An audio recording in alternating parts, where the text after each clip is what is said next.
Hi, welcome to Blockchain Life in 5 minutes. My name is Kary Oberbrunner, CEO of Blockchain Life and co-author of the new book. Now, let's get into today's episode. The byproducts of the internet, as we have been discussing, is very different with each version of the internet. One byproduct of Web 1 was informational gathering. So there was marketers, there were people who would essentially gather information on whether you visited their website, and this would be traffic, where people began to see that they had a spike of visitors, perhaps after they posted an article or did a TV interview. So there were data points with Web 1. But now we move into Web 2, and the Web 2 byproduct was data mining. And this is where you began to see a massive outcry. It's almost like when the user, and that's a very interesting term, user. In fact, Social Dilemma, the documentary, which we're going to talk about later on, it basically flaunts that word. It says, look, where else are the customers called users? Illegal drugs, And so it began to say, look, you are the product. When social media is free, then we are the product. People are the product. Our data becomes the product, essentially. And I chuckle, but it's not funny, because a lot of documentaries have come out, and it's very disturbing. It basically shows that data is even more valuable than oil or other precious things related to our world. And why is this?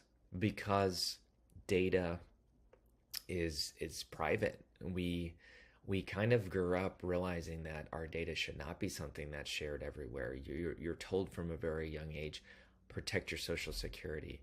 People can hack you. People can steal your ID. This is something that we have learned when we shifted from the physical to the digital world. And what's probably more disturbing is that with data mining, it was done without our permission in many cases, or at least many of us didn't know the full extent. You might say, well, Kary, they give you 55 pages of terms and conditions, you clicked it. The point is this: our society was not educated that this was actually what was really going on underneath the surface. And so today, people are now told, instead of like opting in for data, it's essentially assumed many times that you've already opted out. And we saw this with recent iOS updates, where some people said, oh, everyone's going to just opt in to being tracked. And the actual results were far less. And people began to revolt and rebel against this tendency. And so with Web 3, the byproduct is essentially called open source. And so open source means that it's collaborative.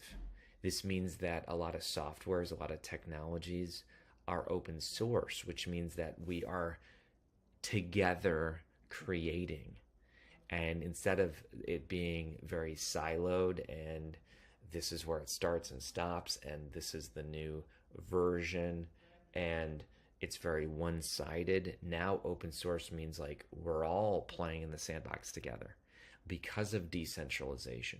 And you're going to start seeing, again with this chart, that it's because of the multiple layers where the true value of Web3 starts taking place. It's because we live in a decentralized internet that we can have open sourcing. It's because of blockchain technology that we can actually have open sourcing with many different types of securities and boundaries in place. So you start seeing that the value of Web3 really begins to just skyrocket because of the multiple components related to this version of the internet. So open source is kind of like all of us playing back in the sandbox together, and creating the internet in real time. I hope you enjoyed today's episode of The Blockchain Life in 5 minutes.